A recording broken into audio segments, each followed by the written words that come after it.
August 2022 nung nag-start ako mag-compile ng aking mga documents. 2021 pa lang kasi may idea na ako about sa JET program. September 12, 2022, nag-open ang application period. October 31 sana ako magsasubmit ng aking documents. Unfortunately, hindi ito tinanggap ng unang courier service na pinuntahan ko. Kaya November 1, sinubukan ko ang JNT at mula noon dito na ako nagpapadala ng mga documents ko. Lumipas ang kulang-kulang 3 buwan. January 23, 2023, lumabas ang email na pasado ako sa initial screening. Feb 2 nga ang schedule ng aking interview, demo at exam. Short prep, simpleng demo.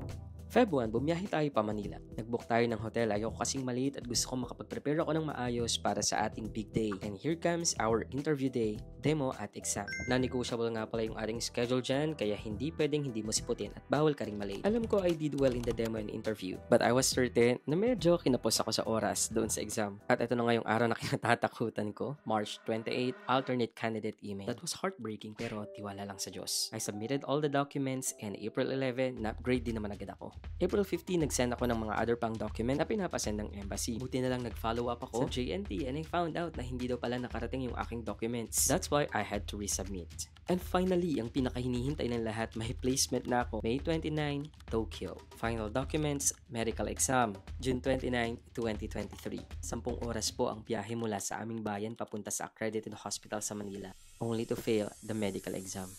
That was the worst part of my ALT journey. I almost stopped pursuing this career. Pero sabi ko hindi. Nakalayo na ako. Malapit na ako. Ngayon pa ba? So the next day, June 30, kumuha ako ng second opinion. And thank the heavens and the earth, nabigyan din ako ng certificate na fit to work. Back on track. July 19, OWA, PDOS, Manila. July 29, Ambassador's Night. July 30, flight na namin. Ang daming roadblocks, pero isa lang masasabi ko. Kapag kaloob ng langit, mangyayari kahit hindi mo ipilit.